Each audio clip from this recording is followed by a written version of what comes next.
El sonido de la trompeta anunciaba cosas importantes: reunión, advertencia, preparación. Dice el libro de Primera de Tesalonicenses que al final de la trompeta, al sonido de la última trompeta, los muertos en Cristo resucitarán primero. Cuando Dios le dice al pueblo: lo estoy convocando por medio de un sonido de trompeta, no era solamente ¡ay, qué bonito suena! Todo eso tenía un significado. Todo eso tenía una intención. Anunciaba momentos decisivos, anunciaba llamado, anunciaba un despertar. Yo creo que Dios está despertando a sus hijos dormidos por medio del sonido de su amor de gracia. Hay una gracia que está sonando en el corazón de la gente. Hay una gracia que está manifestándose, hermano, sobre personas. Hay personas que Dios lo está llamando. Es tan fuerte el sonido de la trompeta de Dios que hay gente que están llegando sin invitación a la casa de Dios. Ay, Dios mío, que están llegando solo, nadie lo invita, pero el sonido de Dios, ay, Dios mío, vino sobre sus vidas y ellos acudieron a la casa de Dios. Tenían la demanda de que tenían que ser reverentes, sagradas, reverentes, santas ante el Señor. No eran cualquier convocaciones, ni tampoco eran cualquier festividad, porque todas estas celebraciones revelaban propósito. ¿Qué es lo que revelaban? Propósito. Y nosotros hablábamos la semana pasada acerca de la primera fiesta que Israel celebró, o la primera festejación que el Señor le demandó al pueblo, y fue la Pascua. Para aquellos que no estuvieron aquí la semana pasada, para que puedan orientarse. Amén. Fue la Pascua. La Pascua tiene que ver más bien con redención, tiene que ver con salvación, tiene que ver con esa noche especial donde Dios demandó que Israel sacrificara un cordero, y este cordero pudiera ser una simbología de Cristo. Y la sangre de este cordero, al ser sacrificado, pues tuviera que ser derramada en los linteles, en las puertas, en las ventanas, y que cuando el ángel de la muerte pasara con juicio sobre aquella nación, los hijos de Israel hubiesen sido preservados. De modo que la Pascua fue instituida para liberar al pueblo de la esclavitud y redimirlo con la sangre del cordero. Amén.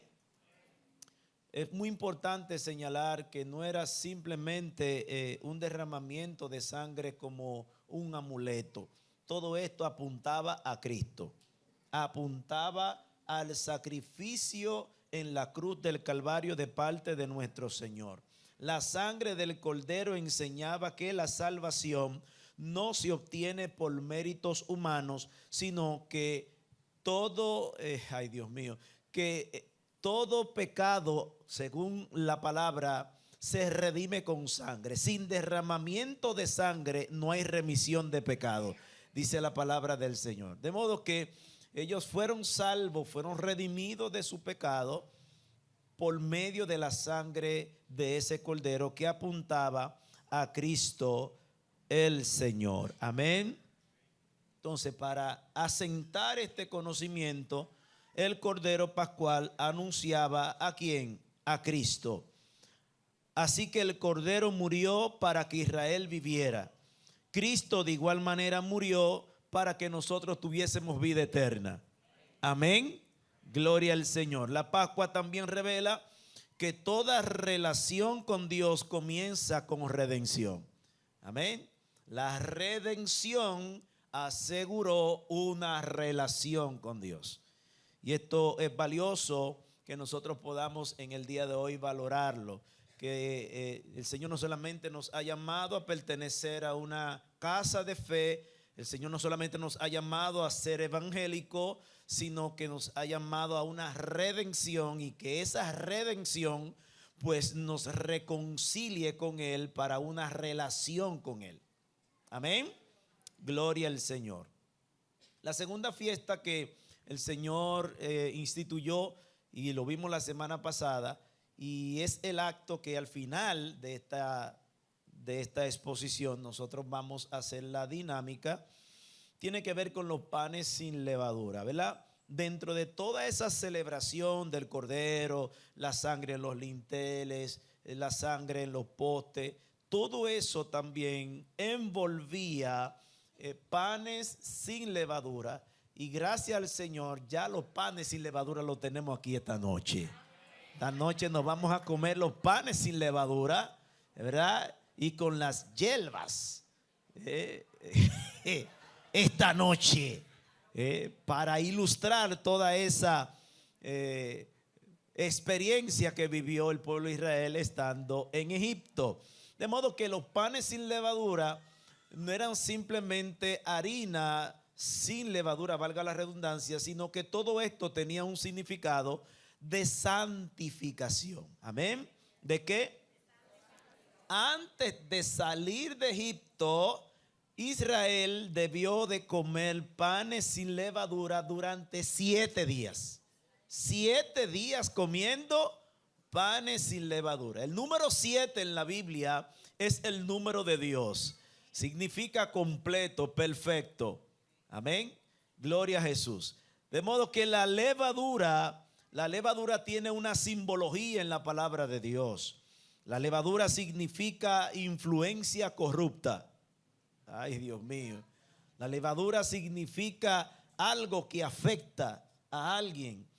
Y lo explicábamos la semana pasada, cuál es el efecto de la levadura, y usted lo conoce en el nombre del Señor. La levadura también está tipificada en las Escrituras, específicamente en el Nuevo Testamento, como condición de pecado. El pecado es como una levadura que va fermentando, dañando todo lo que va tocando. Dios enseñó a Israel en el proceso de redención que debían de abandonar la levadura del mundo, del pecado, las costumbres, las idolatría, la adoración a los ídolos. Todo eso era una levadura que tenía el pueblo de Israel también en su corazón, y Dios, antes de sacarlo de Egipto, tuvo que llevarlo a un proceso de purificación para poderlo llevar a la tierra prometida. Amén. Gloria al Señor. Esto le indicó al pueblo de Israel que no bastaba tan solo con salir de Egipto, sino también limpiar el corazón. No es solamente estar en la iglesia, es estar en la iglesia pero limpio y santificado. Vamos, por favor. ¿Entendió esto? El Señor estableció que los panes debían ser sin levadura para que ellos entendieran la pureza absoluta que tenían que tener delante del Señor. Amén. En el día de hoy, entonces, específicamente esta fiesta la vamos a celebrar al final. Vuelvo y repito, al final de este estudio, para nosotros continuar. La próxima fiesta, y así entramos ya de lleno en todo este proceso, es la fiesta de las primicias. ¿De qué? La fiesta de las primicias. Bueno, mencionábamos también el Shabbat la semana pasada. Se me quedaba esta para reconectar un poquito. El Shabbat, el sábado, y que todo esto apuntaba al verdadero reposo que nosotros tenemos y hallamos en Cristo Jesús. Amén. Gloria al Señor. Entramos entonces directo en la fiesta de las primicias. ¿Qué significaba la fiesta, esta celebración para el pueblo de Israel? ¿Por qué el Señor demandó a Israel que tuviera a bien celebrar esta fiesta? Y vamos a Levítico, su capítulo 23. Levítico capítulo 23, su verso 9 hasta el 14. Y ahí encontramos la base para poder comprender lo que significa esta celebración. A Cristo. Y dice así, Levítico 23, 9 al 14. Y habló Jehová a Moisés diciendo: habla a los hijos de Israel y diles: cuando hayáis entrado en la tierra que yo, gloria al Señor, que yo os doy, y saquéis su mies, traeréis al sacerdote una gavilla por primicia de los primeros frutos de vuestra siega. Y el sacerdote mecerá la gavilla delante de Jehová para que seáis que acepto. El día siguiente del día de reposo lo mecerá. Amén. ¿Qué representaba esto? ¿Por qué Dios demandó a Israel? Escúcheme bien, ellos no habían entrado en la tierra. Era todo un proceso de formación, de instrucción, que ellos debían de aplicar ya en la tierra prometida, o sea, Canaán. Cuando ya ustedes estén en la tierra que fluye leche y miel, cuando ustedes empiecen a cosechar, sus primeros frutos será la primicia, y esa primicia tiene que ser traída ante el sacerdote. Entonces, era la representación de los primeros frutos de la cosecha de cada quien. Antes de ellos disfrutar, tenían que honrar a Dios. El Dios que le permitió la cosecha, el Dios que le permitió esos frutos, el Dios que le dio la lluvia, el Dios que le dio el sol, el Dios que le dio las fuerzas para poder trabajar y tener esa cosecha, esos frutos. Ellos tenían que honrar a ese Dios primero. Era como Dios romper en ellos el egoísmo personal. El egoísmo personal. De modo que Dios le dice, tienen que traer la primicia antes de ustedes disfrutar la cosecha completa. Israel estaba llamado a entregarle a Dios lo primero. ¿Por qué? Porque Dios merece el primer lugar en todas las cosas. Cuando Dios le establece a Israel los mandamientos, el primer mandamiento es que amarás al Señor por sobre todas las cosas. Amén. Él es el primero, nos dice Apocalipsis, Él es el primero y es el último en nuestra vida. Esto nos enseña a nosotros que Dios es la prioridad de nuestra vida. Que Dios no puede estar en un lugar relegado, un tercer lugar, un cuarto lugar, y que otras cosas ocupen el lugar que a Dios le corresponde en nuestra vida. Un carro, un apartamento, un bien, una finca, una tierra, un proyecto. Nada puede tener el primer lugar en nuestra vida que no sea Dios. Dios le estaba enseñando a ellos a poner a Dios como lo principal, como lo primero, no como el último en su vida. Entonces, Dios le estaba enseñando a Israel también otra cosa. Dios le pidió, ¿a quién mató Dios en Egipto? Mató a los primogénitos de Egipto. A los primogénitos de Egipto. Lo primero de los hombres o de los hijos o de las familias fueron eliminados, porque todos esos primogénitos, todos esos primeros hijos de Egipto no estaban dedicados al Señor.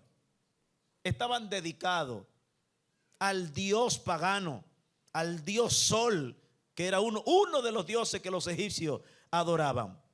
De hecho, Faraón se tipificaba como un dios y se veneraba como si fuera un dios.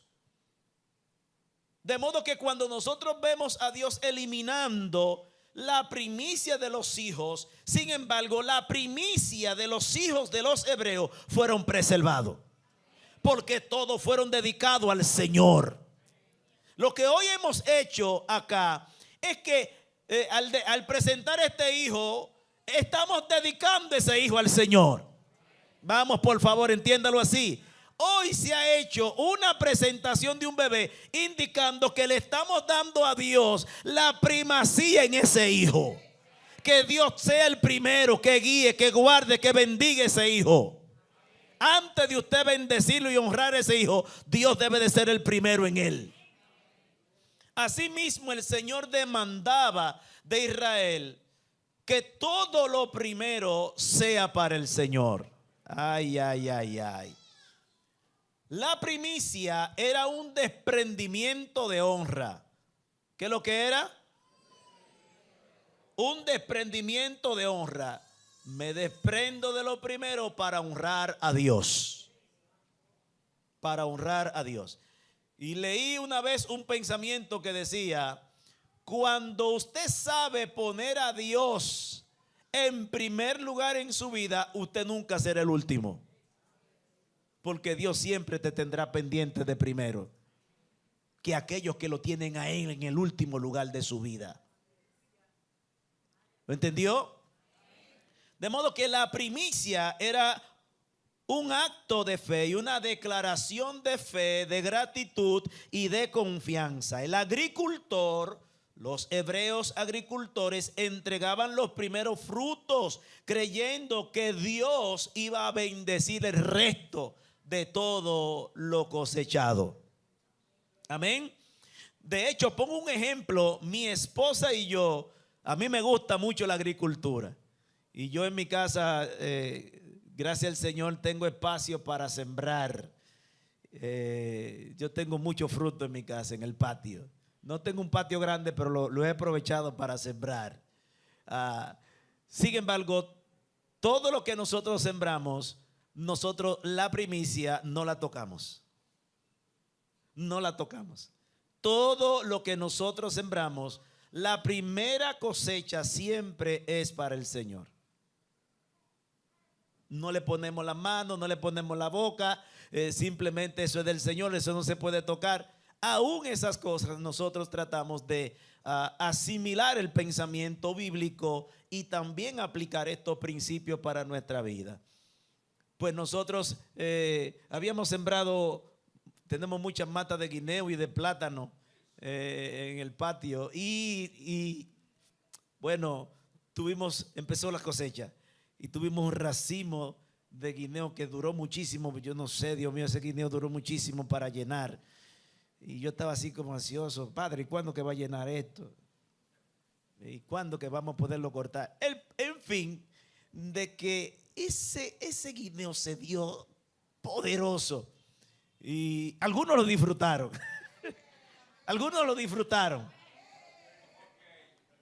Pues déjeme decirle, cuando nosotros cortamos el guineo y lo traímos para acá, había otro guineo que venía detrás de ese, que estaba así como medio, así como una vaca flaca, ¿verdad? Y tan pronto nosotros cortamos ese guineo, el otro racimo hizo así. Voy a enviar la foto por el grupo. Reventándose, rompiéndose, de tan lleno y madurándose. De modo que cuando tú sabes darle la primicia al Señor, lo demás queda bendecido. Vamos, por favor, lo demás queda bendecido por el Señor. Y era lo que Dios quería enseñarle a Israel al pedirle que le trajeran los primeros frutos. Pero nosotros hoy en día no solamente traemos frutos, sino también que traemos nuestras ofrendas, traemos nuestros hijos, traemos nuestro tiempo. Todo debe de ser una primicia para el Señor. Todo en el nombre de Jesús. Así que tome este principio porque es muy valioso. Es muy valioso. La primicia hace que Dios sea reconocido como el proveedor de nuestra vida. Amén. Todo lo primero pertenece al Señor. Dios bendiga al que dijo amén. Todo lo primero pertenece al Señor. Aquí hay un significado muy importante. Cristo resucitó a primera hora del domingo. Cristo resucita una mañana. Por eso se le llama domingo de resurrección. Es en la mañana cuando los discípulos y María y las demás encontraron a Cristo resucitado. El día empezó con el resplandor de la resurrección de Cristo. Cristo resucita una mañana. Cristo resucitó como una primicia. Cristo fue la primera, aleluya, resurrección genuina y eterna y permanente. Cristo fue la primicia de una gran cosecha de redimidos. Lázaro fue resucitado, pero Lázaro volvió y murió. ¿Verdad que sí? La hija de Jairo resucitó, pero volvió y murió. Pero en Cristo, Cristo resucitó y vive por los siglos de los siglos. De modo que Cristo es esa primicia de vida, esa primicia de redención eterna. Cristo es el primero que ha de resucitar para poder resucitar a otros para que vivan después de él eternamente y para siempre. Amén. Gloria al Señor. Su resurrección garantiza nuestra futura resurrección en su presencia. Las primicias nos enseñan que Dios merece el primer lugar en nuestras vidas. Y eso lo podemos apoyar en Primera de Corintios con relación a Cristo, capítulo 15, verso 20. Primera de Corintios, su capítulo 15, verso 20. Y quiero que usted me acompañe en esta lectura. Dice: más ahora Cristo, ¿a qué? Ha resucitado de los muertos, primicia de los que durmieron es hecho. Amén. Él es el primero en resucitar para nunca más morir. Eso nos dice a nosotros que nosotros en Él somos esos frutos de vida eterna que Él va a seguir cosechando. Amén. Una vez nosotros muramos, se siguen sumando los frutos de vida eterna en nosotros. Amén. Gloria al Señor. Cristo resucitó como primicia para garantizar nuestra redención. Amén. La próxima fiesta que el Señor estableció es la fiesta de la cosecha, o la fiesta de Pentecostés. La fiesta de Pentecostés, la fiesta, aleluya, gloria al Señor. Este es poderoso. Y se encuentra en el libro, ahí mismo, el capítulo 23, su verso 15 hasta el 22. Levítico capítulo 23, su verso 15 hasta el 22. Y si usted puede acompañarme, y dice así, lea conmigo: y cantaréis desde el día que sigue al día de reposo, desde el día en que ofrecisteis la gavilla de la ofrenda mecida, 7 semanas cumplidas serán. Hasta el día del 7º día de reposo contaréis, ¿cuántos días? 50 días. Entonces ofreceréis el nuevo grano a Jehová. ¿A quién se le va a ofrecer? Aleluya. De vuestras habitaciones traeréis 2 panes para ofrenda mecida, que serán de 2 décimas de efa de flor de harina, cocido con levadura. Oiga esto, como primicia para Jehová. Y ofreceréis con el pan 7 corderos. Ay, ay, ay. Sin defecto, un becerro de vaca y 2 carneros. La vaca y los corderos se los vamos a deber hoy. Serán holocausto a Jehová con su ofrenda y sus libaciones. Ofrenda encendidas de olor grato para Jehová. Ofreceréis además un macho cabrío por expiación. y 2 corderos de 1 año en sacrificio de ofrenda de paz.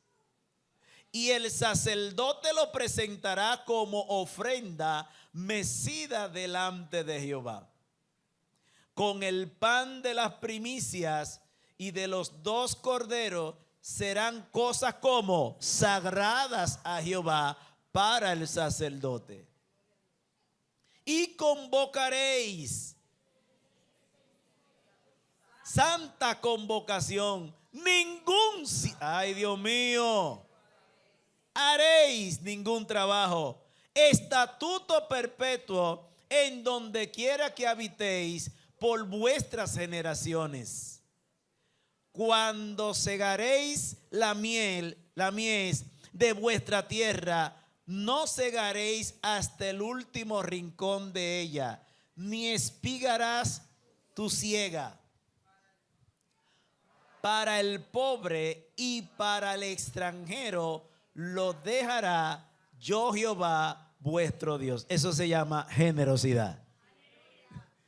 Ahí hay un principio de generosidad. No solamente cosechar para ti, sino también dejar para que otros también obtengan el pan que quizás no pudieron obtener. Amén. Entonces aquí está la fiesta de las cosechas, que se le llama también la fiesta de Pentecostés. Y todo esto usted lo puede entender con mucha facilidad en Hechos, su capítulo 2. Allí está el verdadero significado de todo esto.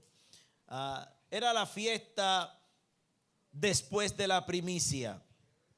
Óigame bien, concluía la fiesta de la primicia y luego se iniciaba entonces 50 días. 50 días. Por eso es que cuando desciende el Pentecostés, cuando se celebra la fiesta de Pentecostés en Jerusalén, había una multitud de gente celebrando toda esta bendición. Por eso es que cuando desciende el Espíritu Santo en Hechos capítulo 2, ahí estaban prosélitos, estaba muchísima gente en Jerusalén celebrando esta. Y toda esta fiesta duraba 50 días. ¿Cuánto? No, por favor, ¿cuántos días? 50 días. Para aquellos que vienen 2 horas al templo y están desesperados por irse para su casa. Ay, Dios mío. Dígale a su hermano, un culto de 50 días. ¿Qué le parece a tú si hacemos un culto de 50 días aquí?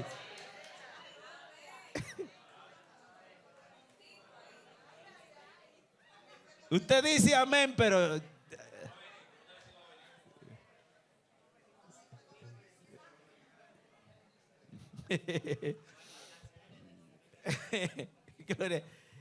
yo eso lo califico como una especie como de secuestro religioso. El Señor lo secuestraba espiritualmente al pueblo para Él, para que celebren con Él, que celebren para Él en el nombre del Señor todo lo que Dios estaba haciendo. Amén. Entonces, el propósito de esta celebración o de esta fiesta era celebrar lo que Dios había provisto, el alimento, el trigo, todo aquello que Dios había entregado como primicia, como cosecha. Todo eso el pueblo se reunía para entonces no solamente comer, sino también celebrar todo lo que Dios había manifestado a su favor. Esto estaba muy relacionado ¿verdad?, a una celebración, y esto se estableció tácitamente luego que el pueblo fue movido de un lugar llamado Sinaí. Dios mueve a Israel del Sinaí y lo lleva a celebrar las fiestas, amén, de Pentecostés, la fiesta de la cosecha. Esto le indicaba que Dios proveyó para ello y que ellos debían de agradecer al Señor. Era una fiesta de gratitud. ¿Qué es lo que era? Una fiesta de gratitud, una fiesta para dar gracias al Señor, una fiesta para hacer memoria de la bondad de Dios. La fiesta de la cosecha era una fiesta que apuntaba no al fruto, sino al creador de ese fruto. Amén. Gloria al Señor. Cuando usted pueda tener o conseguir o adquirir algo, algún bien, no solamente disfrute, sino haga memoria por quién vino eso a sus manos. Que Dios le permitió que usted tenga ese bien en sus manos. Y dale las gracias a Dios que le permitió obtener eso. ¿Alguien puede comprender esto? Nabucodonosor, dice la Biblia, que en un momento se sentó frente a su palacio, allí vio toda la gloria y vio toda la expansión de su reino, y se vanaglorió, y vio, ¿verdad?, cómo su corazón se engrosó al considerarse poderoso por toda esa gloria que él había establecido como emperador. Sin embargo, ese mismo día se olvidó de quién es el verdadero poder, quién es que merece la verdadera gloria de nuestra vida. Y dice que ese día el Señor lo hizo descender a las partes más bajas, a las bestias, con las bestias del campo. Quedó en un estado de locura, de demencia, hasta que reconoció que de Jehová es el poder. Entonces, cuando Dios nos suple, nos da o nos permite alcanzar, adquirir, tener, poseer algo, nunca se olvide de darle la gloria al Señor. Vamos, alguien puede levantar su mano, toda la gloria de Dios. Vamos, por favor, a Dios damos las gracias por la casa, por el carro. A Dios damos las gracias por la familia, por el proyecto, por el negocio. A Él sea la gloria, porque por Él y para Él son todas las cosas. Sin Él nada, pero con Él todo. Amén.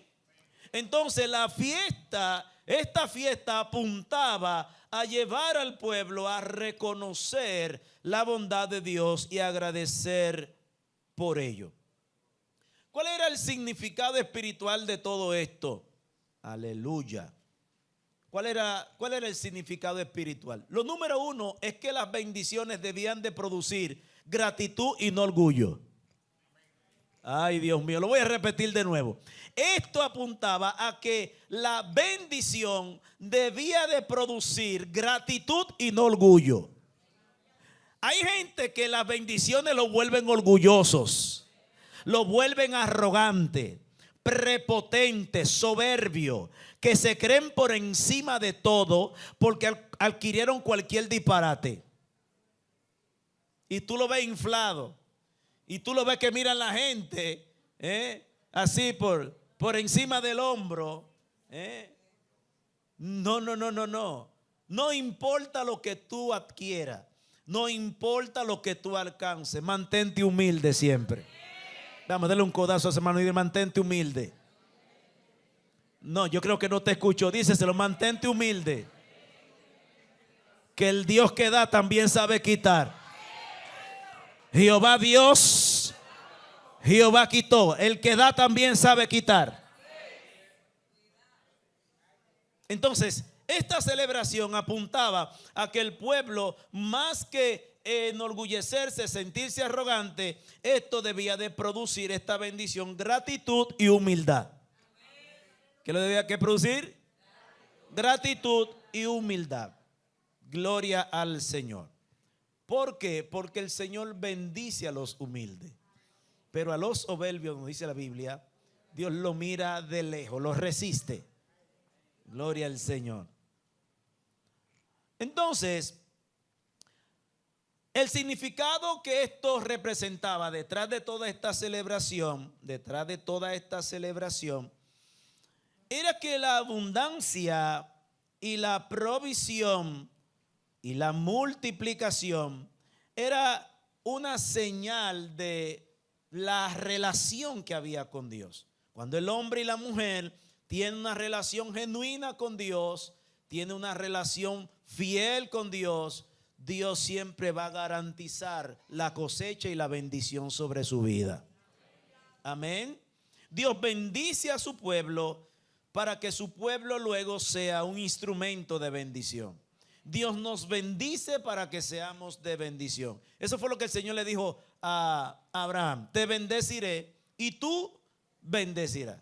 En ti serán benditas toda la familia de la tierra. De hecho, el texto nos señala de que cuando los israelitas estaban haciendo la cosecha, recogiendo el trigo, ellos no podían recoger todo al 100%, sino que tenían que dejar un área, ¿verdad?, para los mendigos, para los huérfanos, para las viudas, para aquellos que no tenían sustento por parte de familia, ellos pudieran acercarse a esas cosechas y poder conseguir alimentos para ellos. Era una forma de Dios bendecir a los necesitados por medio de la bendición de otros.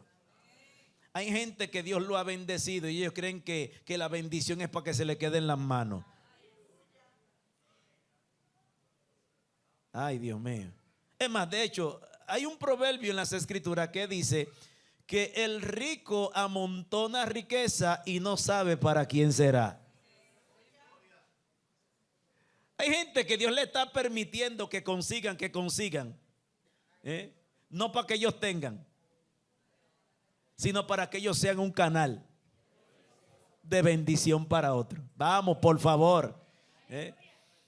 Yo no sé si alguien aquí puede ser un canal de bendición. Diga conmigo: yo soy un canal de bendición. Porque hay quienes quieren ser objeto de bendición.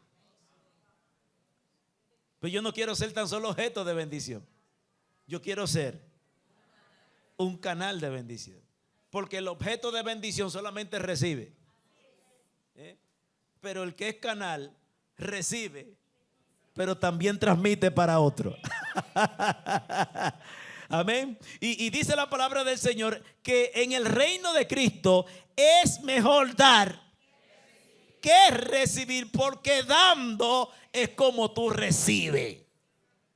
Entonces el Señor, a través de toda esta fiesta, traía todo este conocimiento a la memoria del pueblo: gratitud, canal de bendición, provisión, agradecimiento. Todo eso era lo que el Señor quería dejar establecido en el corazón, y que la bendición nunca sea mayor que el Creador. Vamos, nunca sea mayor que el Creador. Hay gente que por una bendición se han olvidado de Dios. Vamos, por favor, por más bendecido que tú te veas, nunca te olvides de Dios. Nunca te olvides de Dios. Aleluya. Porque la verdadera satisfacción de una bendición viene cuando Dios está en ella. Hay gente que han adquirido éxito y triunfo económico, pero viven vidas amargadas. ¿Sabe por qué? Porque dice la Biblia que la bendición de Dios, ay, Dios mío, no añade tristeza con ella. La verdadera bendición trae una satisfacción, y no tiene que ver con cantidad, sino con la plenitud de quien te está dando lo que estás recibiendo. Yo me siento más gozoso que mucha gente que tiene mucho dinero. Y he tenido la oportunidad de estrechar las manos y de estar en ciertos ambientes, personas con capacidades extraordinarias económicamente, millonarios en dólares, mi gente, millonarios en dólares. Sin embargo, lo he visto llorar, frustrado, amargado, deprimido. Y yo, que tengo que hacer las cuentas mensualmente bajo oración, alabo la gloria de Dios, vivo gozoso, ay, ay, ay, vivo gozoso, alegre, contento, feliz, ¿verdad? Satisfecho con el Señor, porque la bendición de Dios no añade tristeza. Entonces, ¿qué había detrás de toda esta celebración de la fiesta de Pentecostés o la fiesta de las cosechas? El marco espiritual y profético, todo esto tenía un significado cuando se cumplió con la llegada del Espíritu Santo. El Espíritu Santo fue la primera cosecha. Fíjense bien que todo eso que sucedió en el pasado, ahora en el Nuevo Testamento, en la dispensación de la gracia en la que estamos nosotros ahora, dice la palabra del Señor que Cristo fue el sembrador. El sembrador salió ¿a qué? A sembrar. Cristo es el sembrador que vino a sembrar la palabra de salvación en nuestros corazones. ¿Alguien está aquí? Gloria al Señor. Y la obra del Espíritu convenciéndonos, nosotros somos como esa cosecha que el Señor luego de su resurrección, luego de su obra salvífica, nos trajo a Él como esa primicia de salvación. Pero hay otra primicia que también está ligada a este significado, y es la primicia del Espíritu Santo. Dese cuenta que en el pasado el Espíritu Santo no descendía sobre todo el mundo, sino que descendía sobre ¿quiénes? Reyes, sacerdotes y profeta. Sin embargo, al profeta Joel, el Señor le dijo que en los postreros días Él iba a derramar su espíritu, no solamente sobre profetas, sacerdotes, ¿verdad? No. Y reyes, no, sino que lo iba a derramar sobre toda carne. Entonces, el día de Pentecostés, el derramamiento del Espíritu Santo fue como una primicia ampliada, una bendición extendida. El Espíritu Santo hizo su introducción a la tierra, porque cuando Cristo dijo: yo me voy, pero no lo voy a dejar como huérfano, sino que voy a enviar al Consolador, el Espíritu de verdad, el cual os guiará. El Espíritu Santo también viene siendo esa primicia que espiritualmente trae sentido a toda esta celebración en término espiritual a la iglesia presente. Amén. Eso se cumplió en ese sentido en la persona del Espíritu Santo, quien vino como primicia y descendió sobre la iglesia. Lo que comenzó con la sangre en la Pascua, ahora continúa con el poder del Espíritu Santo. Amén. Lo que Cristo empezó con su vida, con su derramamiento de sangre en la cruz del Calvario, ahora lo continúa ¿quién? El Espíritu Santo, guardando, guiando, sosteniendo, amén, y convenciendo al mundo de esa obra salvífica de Jesucristo. Amén. La iglesia recibió también esa primicia. Dese cuenta que Cristo le dijo a la iglesia: no se vayan de Jerusalén. Hechos su capítulo 2, ¿verdad? Capítulo 1 y 2. No se vayan de Jerusalén hasta que no venga sobre vosotros el Espíritu Santo. Entonces, eso era una primicia para la iglesia. Esa venida del Espíritu Santo, esa investida del Espíritu Santo, esa obra del Espíritu fue como una primicia para la iglesia. Gloria al Señor.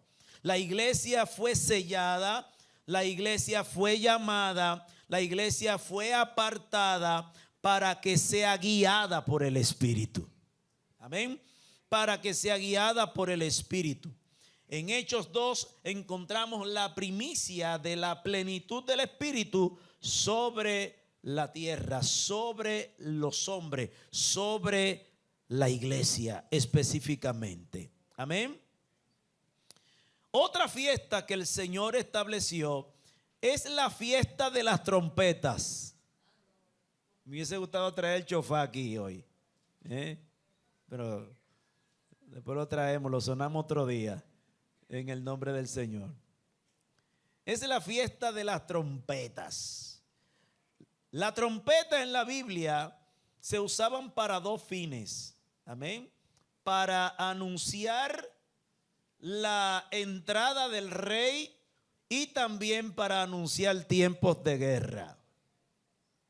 Para eso se usaban, o eran los usos más comunes y conocidos acerca de la trompeta. También era utilizada para convocar al pueblo, para atraer al pueblo. El pueblo escuchaba el sonido de la trompeta y automáticamente se congregaba en el tabernáculo.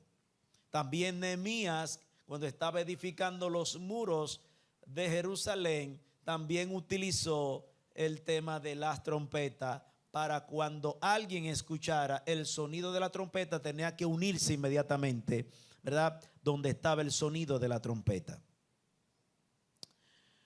De modo que el sonido de la trompeta es un llamado. Diga conmigo, el sonido de la trompeta representaba un llamado. Viene el rey, hay guerra, pero también el sonido de trompeta acá también significaba un llamado al arrepentimiento. Ay, Dios mío, ¿verdad? Y vaya conmigo al capítulo, ahí mismo 23, versículo 23 hasta el 25, y quiero que usted lea conmigo. A Cristo. Levítico 23, 23 hasta el 25. Lea conmigo en el nombre del Señor esta porción.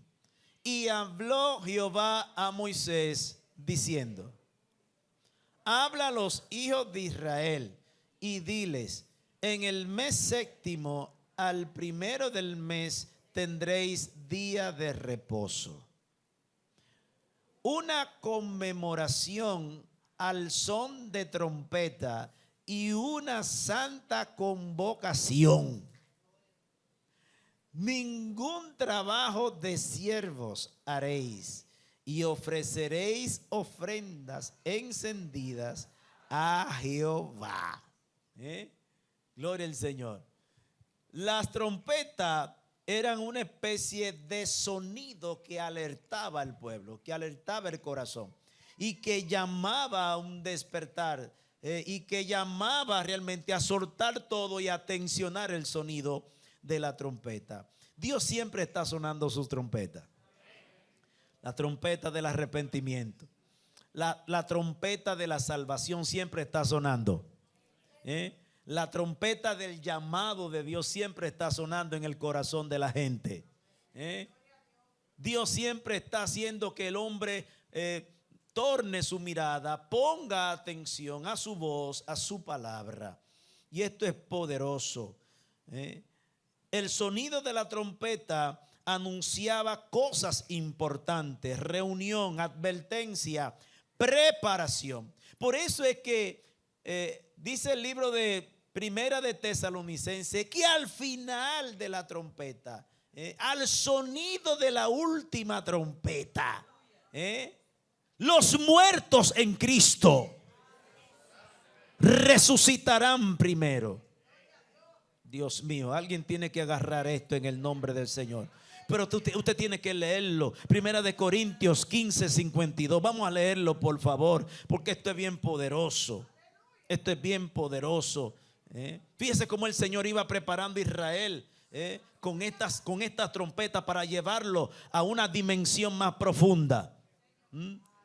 Vamos, diga conmigo: en un momento, en un abrir y cerrar de ojos, a la final trompeta, porque se tocará la trompeta y los muertos serán resucitados incorruptibles y nosotros seremos transformados. Fíjese bien, cuando Dios le dice al pueblo: lo estoy convocando por medio de un sonido de trompeta, no era solamente, ay, qué bonito suena. Todo eso tenía un significado. Todo eso tenía una intención. Anunciaba momentos decisivos, anunciaba llamado, anunciaba un despertar. Un despertar. Y yo creo que Dios está despertando a sus hijos dormidos. Yo creo que Dios está llamando gente, hermano, por medio del sonido de su amor de gracia. Hay una gracia que está sonando en el corazón de la gente. Hay una gracia que está manifestándose, hermano, sobre personas. Hay personas que Dios lo está llamando. Es tan fuerte el sonido de la trompeta de Dios que hay gente que están llegando sin invitación a la casa de Dios. Ay, Dios mío, que están llegando solos, nadie lo invita, pero el sonido de Dios, ay, Dios mío, vino sobre sus vidas y ellos acudieron a la casa de Dios. Hay gente que Dios lo está llamando por medio de una palabra, una canción. Suena el llamado de Dios sobre su vida. Vamos. Dios llama continuamente a través de sonido. Yo creo que esta noche hay un sonido aquí. Hay una trompeta de Dios que está sonando aquí hoy. Aleluya. Aleluya. La trompeta no solamente era una convocación a reunirse, sino que la trompeta indicaba el llamado de Cristo a buscar su iglesia. Ay, Dios mío. El llamado profético de esa trompeta no solamente era un lugar específico físicamente, sino que eso apuntaba que un día la iglesia del Señor escuchará la trompeta para reunirse con el Señor. Aleluya. ¿Me sigue? La trompeta simboliza o representaba la voz de Dios llamando a la preparación, al arrepentimiento, a presentarse delante de su presencia. Todo esto apuntaba al tiempo cuando Dios vuelva a intervenir poderosamente en los acontecimientos finales.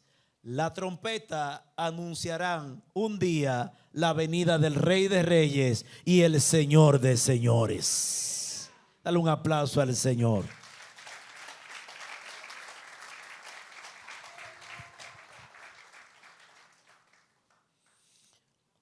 Otra fiesta, y concluyo en esta noche con esta fiesta, y la próxima semana continuamos con las demás, de lo que todo esto significaba. Es la fiesta del Yom Kippur. El Yom Kippur es la fiesta de expiación. El Yom Kippur se le llama. Esta es una de las fiestas tan solemnes como las demás, pero con una profundidad extraordinaria. También se le llama la fiesta de la reconciliación. El Yom Kippur se le llama la fiesta de expiación, pero también de reconciliación. Porque por medio de la expiación el Señor se reconciliaba con el pueblo y el pueblo se reconciliaba con el Señor.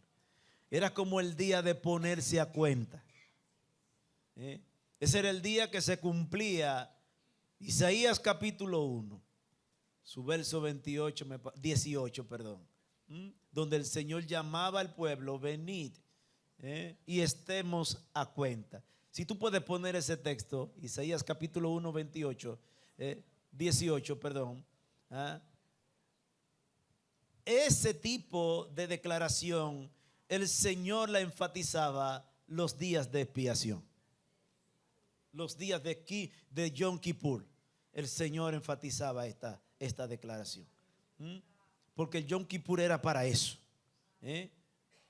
Dice, venid luego, dice Jehová, y estemos ¿a qué?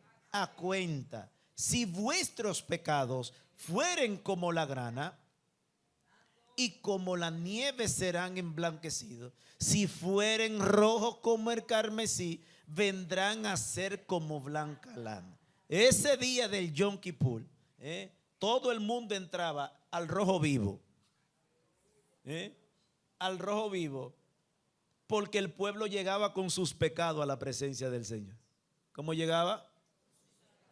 Con sus pecados a ponerse a cuenta con el Señor. Ese día el sacerdote hacía una expiación general y nacional por todo el pueblo. Ese día se hacía un derramamiento de sangre para reconciliar al pueblo con Dios. Para tapar, cubrir los pecados del pueblo y el juicio de Dios no consumiera la nación. Wow. Ese día el Yom Kippur era una celebración para expiar, para conciliar con el Señor. Esto es poderoso. Esta fiesta le hacía entender a Israel la gravedad de sus pecados. Vamos, no era una celebración cualquiera. Dese cuenta que primero vimos la fiesta de la cosecha. Era una fiesta ¿de qué? de celebrar la bondad, la bendición de Dios, agradecer que Dios sí ha sido bueno. Está la otra fiesta. Bueno, vamos a traer los frutos. Estamos enfocados en frutos, traerlos a la primicia al Señor. Pero esta fiesta era para llevar al pueblo a meditar en su condición. Esta fiesta era para llevar al pueblo a hacerle entender de la gravedad de sus pecados ante la presencia de Dios. ¿Qué significa estar en pecado delante del Señor? ¿Cuáles son las consecuencias de una vida o condición pecaminosa en la presencia del Señor? Bueno, la Biblia nos dice a nosotros que la paga del pecado es que muerte. Por cuanto todos pecaron, fueron como destituidos de la gloria de Dios. Aleluya. Y Cristo no vino a esta tierra a hacer tan solo milagros. Vino a resolver el problema del pecado que nos separa de Dios, que nos aparta de Dios. Entonces ese día, el día de Yom Kippur, ese día de expiación, el pueblo no tenía la mente en cosecha, no tenía la mente en primicia, no tenía la mente en el ganado. No. Ese día el pueblo tenía que hacer conciencia acerca de quitar, eliminar, ponerse a cuenta ante Dios por causa de sus pecados. Esto es tremendo. Era una fiesta donde la gravedad del pecado se hacía presente, pero también la necesidad de una reconciliación por medio del sacrificio. Ay. Ese día se restauraba la comunión del pueblo con Dios. Usted dirá, ¿y todos los demás días yo no estaba en comunión? Sí, pero ese día el Señor lo traía a hacer memoria de eso, de lo complicado que es el pecado ante los ojos de Dios. Cómo Dios aborrece el pecado. La Biblia dice que Dios aborrece el pecado. Él ama al pecador, pero aborrece su pecado. Ama al pecador, pero si alguno es temeroso, a este oye. O sea, no hay problema. Dios no rechaza al pecador como tal, pero rechaza su condición pecaminosa. Ese día Dios hacía énfasis en que el pueblo tenía que ponerse a cuenta con Él. Tenían que arreglar cuenta. Tenían que reconciliarse. Y esa reconciliación venía por medio de la confesión. Venía por medio del arrepentimiento, la admisión de nuestra culpabilidad. Ay, Dios mío, es poderoso. Ellos tenían que venir ante el sacerdote. El sumo sacerdote entraba al lugar santísimo ese día. Ese solo día el sacerdote entraba. Y era tan grave el asunto, diga conmigo, era serio el tema, que el sacerdote una semana, 7 días santificándose, dice la cultura y la tradición, 7 días santificándose para poder entrar una vez al año al lugar santísimo, santificándose ese día. Dice que se abstenía de estar en contacto con todo el mundo. Era una especie como de retiro que hacía, santificando su corazón, todo su ser, para poder entrar ese día en la casa del Señor. Y dice la tradición judía que entraba amarrado con una soga amarrada de su tobillo. Pregúnteme por qué. Ay, Dios mío. Por si Jehová lo mataba ahí adentro, señores. Ay, Dios mío. Por si Jehová lo mataba ahí adentro, y como el único que podía entrar era él, nadie podía entrar a buscarse muerto ahí adentro. ¿Qué usted cree que pasaba? Haga conmigo así. Vamos, por favor, jálelo. Haga conmigo así, jálelo. Hay gente que se ha muerto y nosotros tenemos que jalarlo con la, ay Dios mío, con la soga de la oración, con la soga de la gracia, con la soga de la misericordia. Hay que jalarlo. Bendito sea el dulce nombre del Señor. Y otra cosa, las vestimentas del sumo sacerdote tenían unas campanillas en el borde abajo. ¿Unas qué? Unas campanillas que mientras él estaba caminando en el lugar santísimo, los que estaban del otro lado escuchaban las campanas, y eso le indicaba que estaba vivo. Que estaba vivo. Pero cuando ellos dejaban de escuchar la campanita, ay Dios mío, yo me imagino que le hacían así a la soga.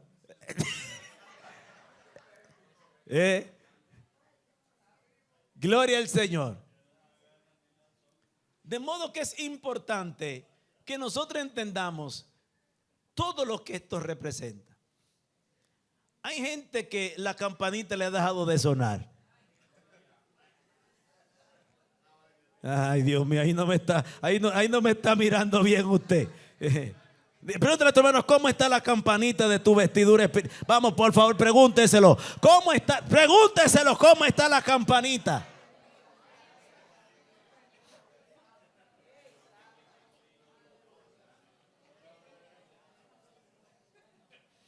Ese era un día muy solemne. Era un día serio. Era un día, hermano, de mucha meditación. Todo el mundo tenía que llegar con su cordero. Todo el mundo, ese día se hacía, hermano, una expiación extraordinaria, un sacrificio extraordinario. El sacerdote entraba al lugar santísimo para presentar la sangre por los pecados del pueblo. ¿Qué enseñaba esto?